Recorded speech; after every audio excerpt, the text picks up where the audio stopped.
I understand your concern, but the evidence is quite clear. But this can't be right. There must be some mistake. Imagine you are a woman. You have lived in the same county for 30 years. You pay your taxes. You raised your children here.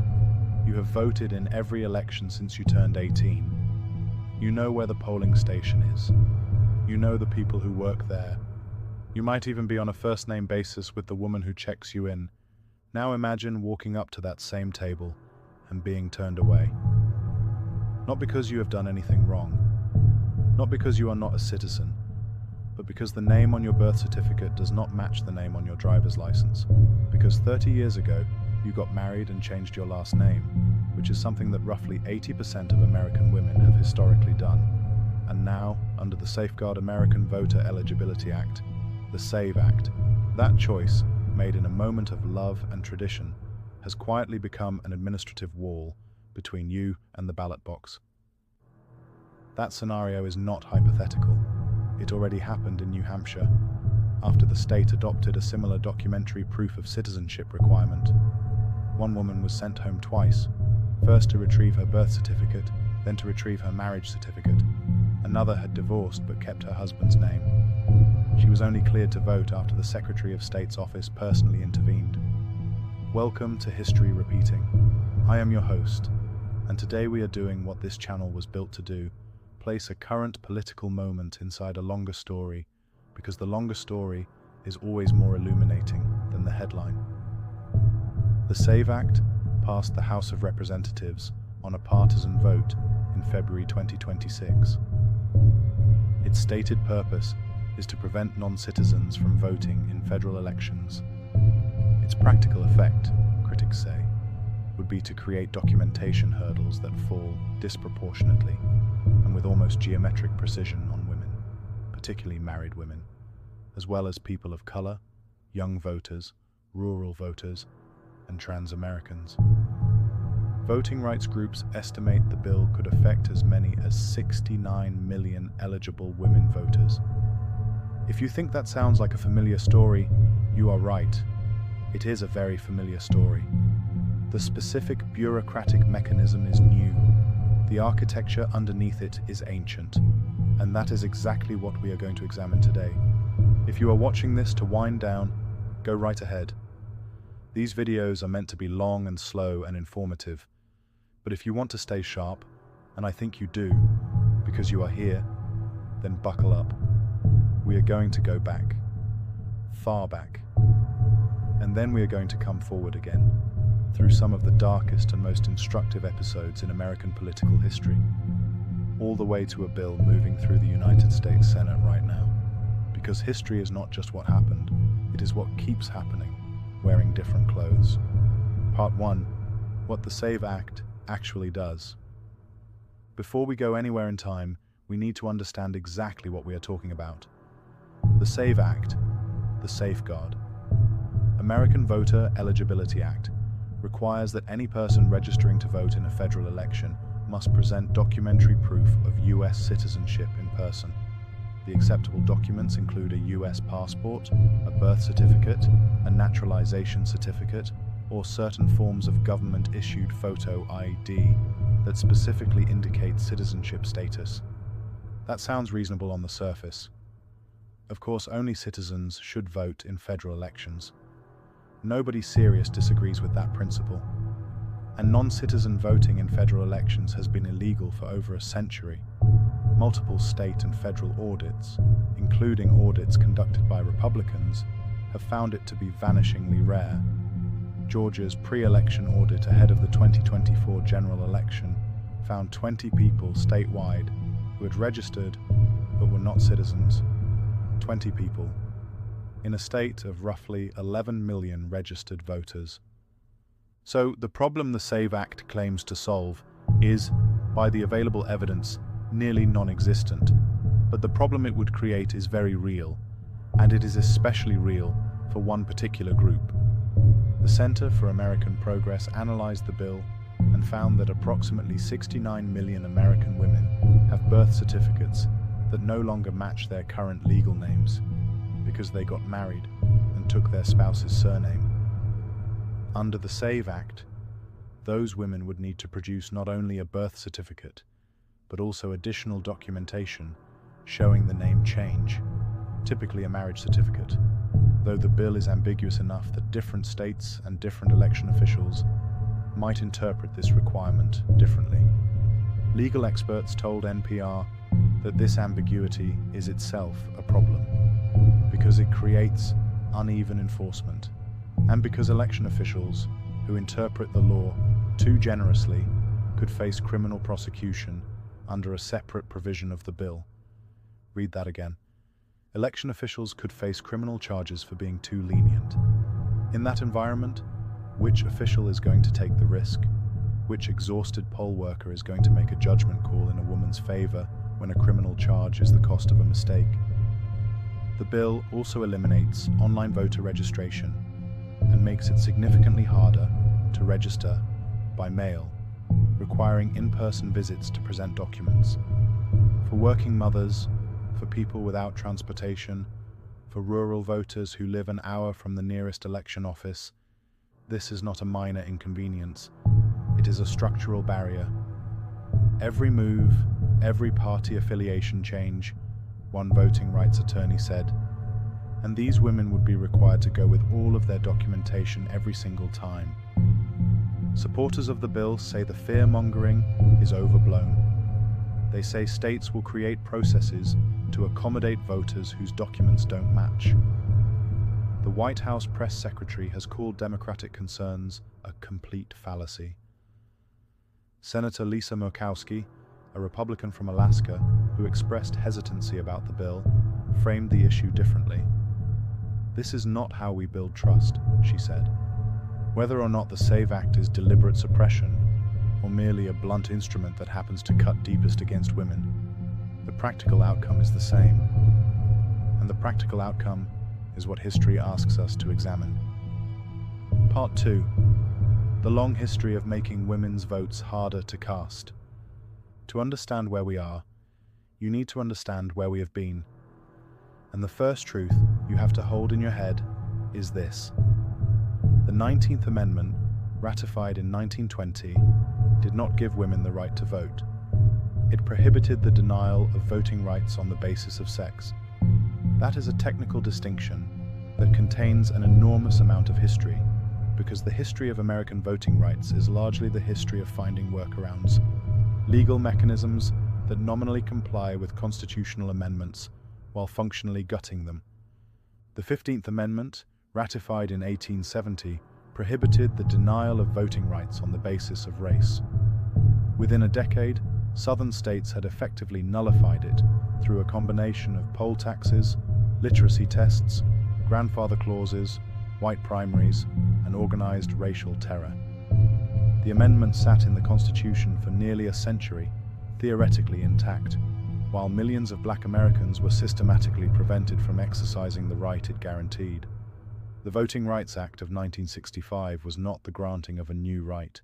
It was the enforcement, finally, of a right that had existed on paper for 95 years. Women's story followed a similar arc, though with its own particular mechanisms, its own particular geography. Before 1920, women's voting rights in the United States were a patchwork. Some western states, Wyoming, Colorado, Utah, Idaho, had extended full suffrage to women before the federal amendment. Several states allowed women to vote in school board elections or municipal elections or on specific ballot measures, but not in others. The suffrage movement had been fighting for decades, with two distinct wings: a moderate wing that argued women deserved the vote because they were moral stewards of society, and a more radical wing, inspired partly by the militant suffragettes of Britain, that argued women deserved the vote because they were human beings and citizens. The 19th Amendment ended that particular battle. What it did not end was the war. Part 3. The name problem is not new. Here is something that might surprise you. The name problem that the SAVE Act creates for married women is not a novel administrative consequence.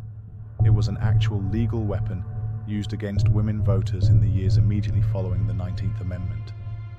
In many states, voter registration rolls were maintained under women's maiden names, because their legal identity, in the eyes of property and contract law, had been absorbed into their husbands upon marriage. The doctrine of coverture, imported from English common law, held that a married woman had no independent legal existence separate from her husband. She could not own property in her own name in most states. She could not enter contracts. In some jurisdictions, she could not even keep her own wages. When women were given the right to vote, election officials in several states required them to register under their maiden names, but they were also known socially and legally under their married names. In some counties, election officials refused to register women under either name on the grounds that the discrepancy was suspicious. The mechanism was different from the SAVE Act.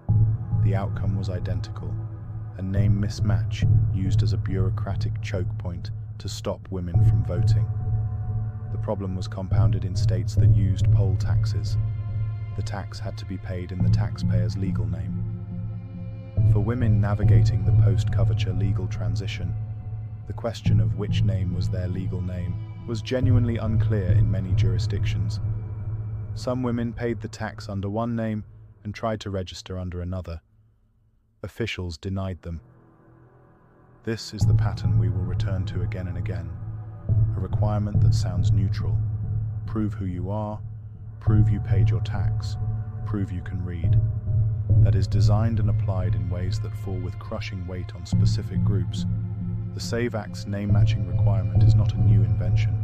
It is an old trick in a new suit. Part 4. The Southern State Playbook and the Literacy Test Era. Let's move to the mid-20th century and the specific playbook that Southern states used to prevent black women and black men from voting after Reconstruction and through the Civil Rights era. Because understanding this playbook in detail is essential to understanding what critics mean when they call documentation requirements a form of voter suppression. The literacy test was perhaps the most elegant of the suppression tools because it could be applied with perfect deniability. The test itself was neutral on its face. Literacy is a reasonable thing to verify in a voter, someone might argue. The problem was not the principle. The problem was the application. In practice, black applicants were asked to interpret obscure clauses of state constitutions, questions that many sitting judges could not have answered correctly. White applicants were asked to read their name aloud. There are documented cases from Alabama and Mississippi of black men and women with college degrees, teachers, ministers, nurses, who were failed on literacy tests administered by registrars with 8th grade educations. The test existed not to verify literacy, but to create a mechanism that could be selectively applied to produce predetermined outcomes, with enough legal cover to survive challenge. Black women faced this at double intensity. The literacy test, plus the poll tax, plus organized violence from groups like the Ku Klux Klan, which specifically targeted anyone who tried to register. Women who went to register were sometimes fired from their jobs the next day. Fannie Lou Hamer, one of the great heroines of the civil rights movement, went to register to vote in Mississippi in 1962. She was thrown off the plantation where she had worked as a sharecropper for 18 years. She was shot at. She was arrested. She was beaten so severely in a Mississippi jail that she suffered permanent kidney damage and a blood clot behind one eye. Fannie Lou Hamer testified before the Credentials Committee of the Democratic National Convention in 1964 about what had been done to her. President Lyndon Johnson, afraid of alienating Southern delegates, called an emergency press conference to pull television cameras away from her testimony. He did not want the country to hear what she was saying. The country heard it anyway. What is the connection to the SAVE Act?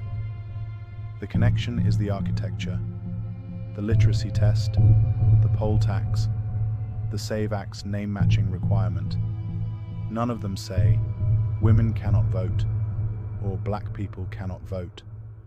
They are formally neutral. They say, prove this thing.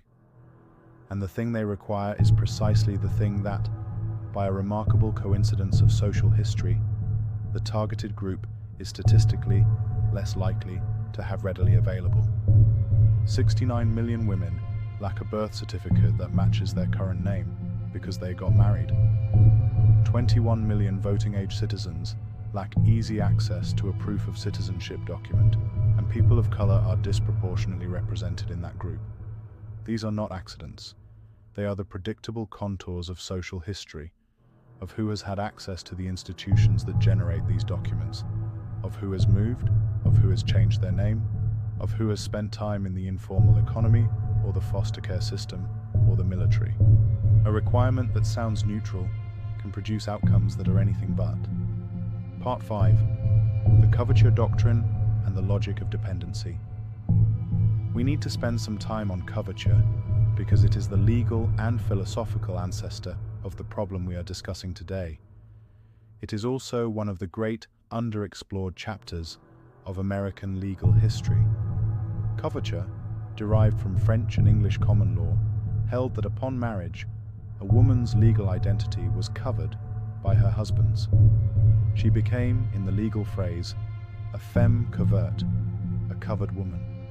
Her property became his. Her contracts became void unless he countersigned. Her legal existence in the eyes of the state effectively merged into his. The English jurist William Blackstone, writing in the 18th century, described it this way: husband and wife are one person in law, and that person is the husband. The practical implications were staggering. A woman could be beaten by her husband and have no legal recourse in many jurisdictions because assault laws recognized no crime between husband and wife. She could not sue in her own name. She could not keep her wages. If her husband died, property she had brought into the marriage might pass to his heirs, not to her children. Her legal non-personhood was nearly total.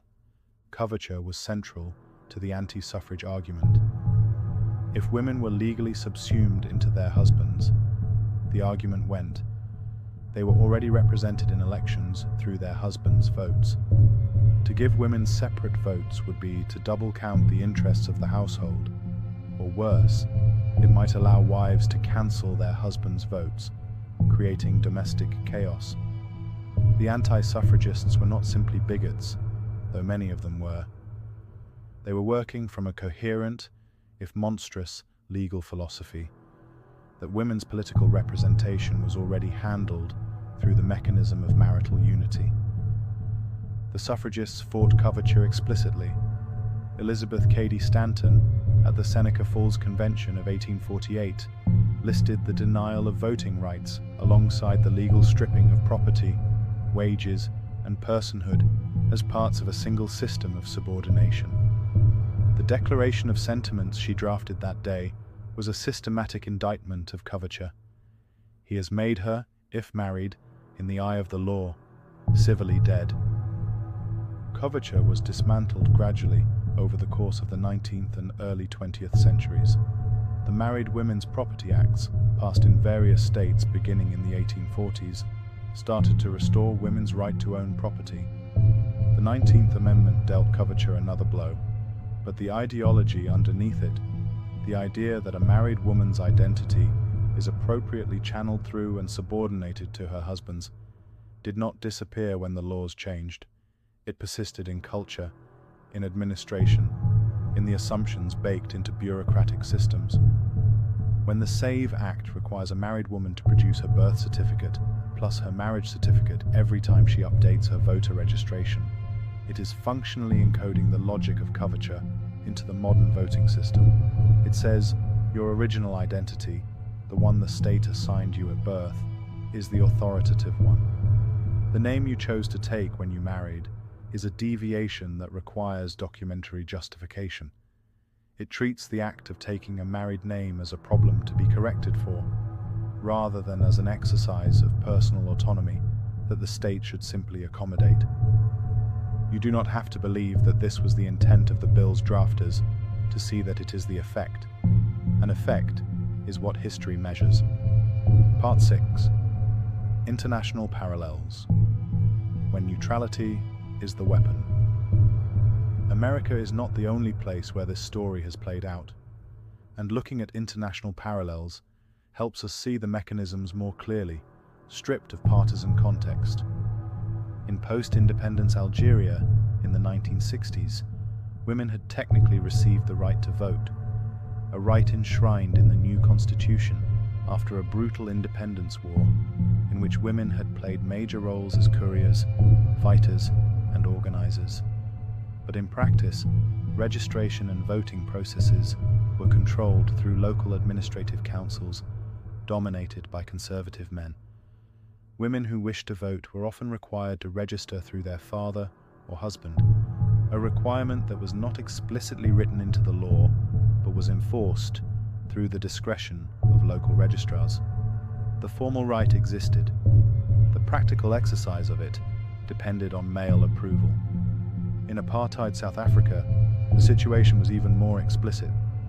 White women received the right to vote in 1930, the same year that voting rights were stripped from colored men in the Cape Province, effectively making the expansion of women's suffrage simultaneously a contraction of voting rights along racial lines. The expansion and the contraction were not coincidentally timed. The National Party needed to build a white electoral majority, and white women's votes were part of that calculation. Black women, like black men, would not receive the right to vote until the end of apartheid in 1994. In post-war Japan, women received the right to vote in 1945 under the American drafted Constitution. 72 years later, researchers studying Japanese electoral participation found that the documentation requirements for updating voter registration, which, as in the United States, required a registered name to match official records, created a persistent barrier for married women who had changed their names, particularly in rural areas where administrative offices were less accessible. The mechanism was identical to what the SAVE Act would create in America. The country and the century were different. The architecture was the same. When we look across these examples, a pattern emerges. Every time women's voting rights have been functionally restricted after being formally granted, the mechanism has involved one of two things: a documentation or eligibility requirement that interacts with women's social position in ways that create asymmetric burdens, or the discretionary power of local officials who can interpret formally neutral rules in targeted ways. Sometimes both at once.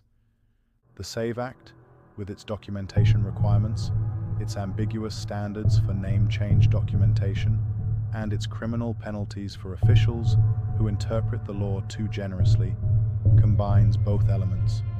It is not historically unique. It is, from the perspective of a historian, almost textbook. Part 7. The 1981 Kansas case and the ghost of the 19th Amendment. Let's come back to America and come forward in time and talk about a chapter of voting rights history that does not get taught in most schools. In the years after the Voting Rights Act of 1965, as the most blatant mechanisms of voter suppression in the South were dismantled, a new wave of more subtle restrictions emerged across the country. These were not limited to the South. They emerged in states across the political spectrum, and they often targeted the same populations through new mechanisms. Kansas in the 1980s began enforcing voter registration procedures that required documentary proof of residency and legal name at the time of registration.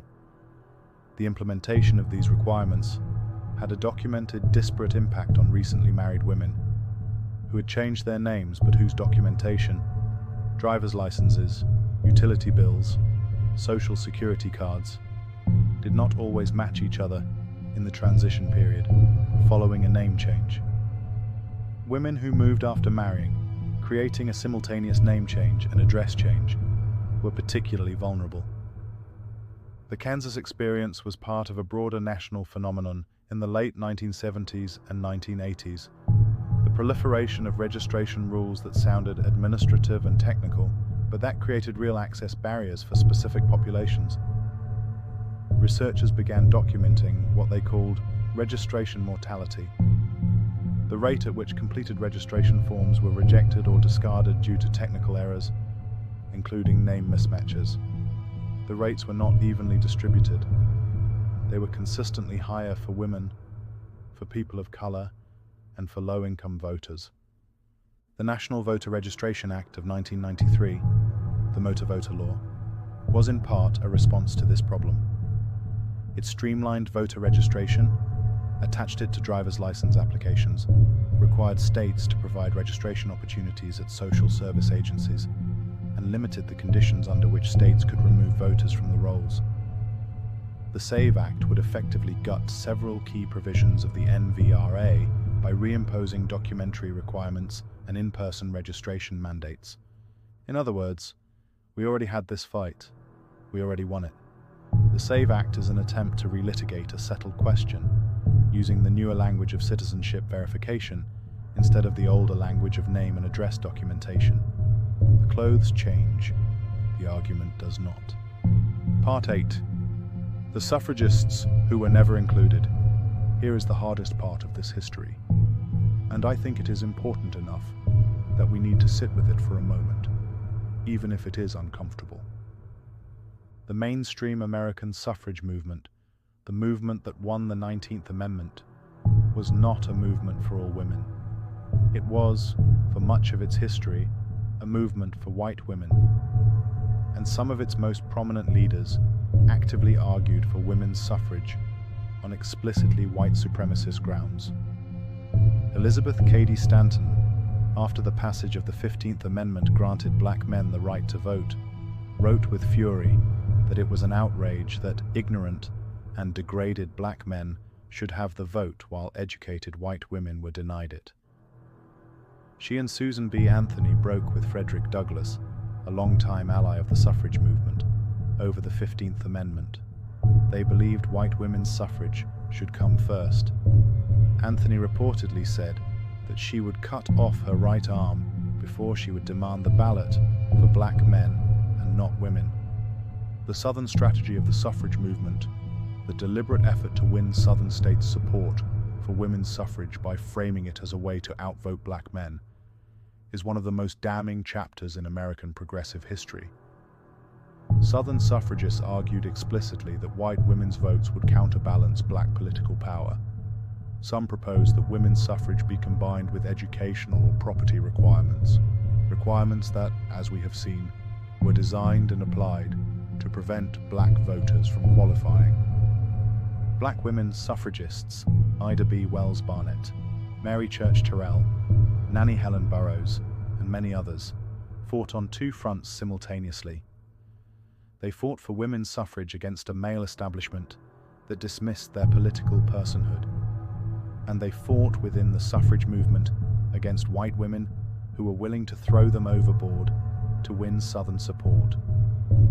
When the 19th Amendment passed, its protection was largely theoretical for black women in the South, where the same apparatus of poll taxes, literacy tests, and racial terror that blocked black men from voting was immediately applied to black women as well. Ida B. Wells Barnett, the great investigative journalist and anti-lynching activist, went to register to vote in Illinois after the 19th Amendment passed. Illinois was one of the states that implemented the amendment immediately. She helped found the first black women's suffrage organization in Chicago. She understood, before the ink on the amendment was dry, that formal rights and practical access were two entirely different things, and that the battle was not over. Why does this matter for our discussion of the SAVE Act? Because the SAVE Act's documentation requirements do not fall equally on all women. The 69 million women who lack matching documentation are predominantly, though not exclusively, married women who change their names. But the 21 million voting-age citizens who lack easy access to proof of citizenship documents are disproportionately people of color, low-income Americans, people who have experienced housing instability, and people in rural areas far from government offices. The bill's burdens compound at the intersection of race and gender, exactly as suppression mechanisms have always done. You cannot tell the story of women's voting rights without telling the story of which women's voting rights. They are not the same story. Part 9. New Hampshire's Preview. We do not have to look only at history. We have a preview, and the preview is not encouraging. New Hampshire adopted a documentary proof of citizenship requirement for voter registration in 2024. It became one of 6 states not bound by the National Voter Registration Act's streamlined registration rules. The state held local elections in early 2025, the first election since the new law took effect. It was not a high-profile election. It was the kind of local race that runs the basic machinery of democratic governance: school board seats, town council positions, water district commissioners. The result, according to reports from the New Hampshire Campaign for Voting Rights, was chaos. More than 240 people were turned away at the polls or at registration offices in a non-presidential election year. The woman sent home twice, first for her birth certificate, then for her marriage certificate, became a symbol of the law's reach.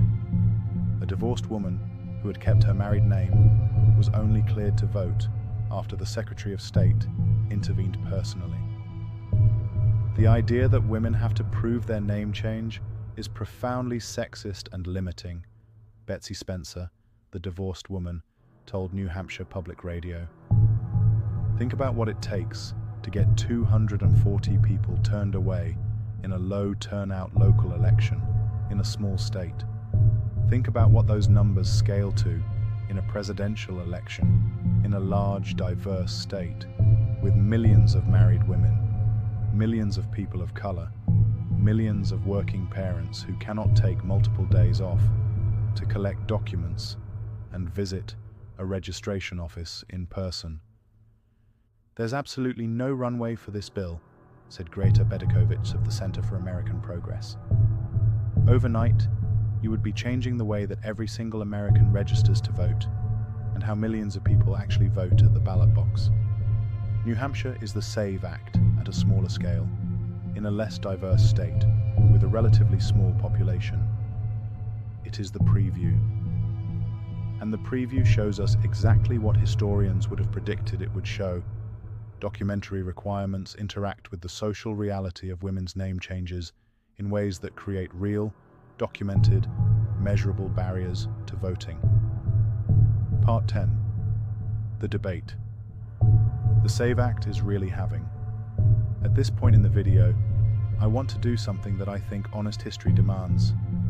I want to steelman the other side, to present the strongest version of the argument for the SAVE Act, because understanding where the argument fails requires understanding it at its best.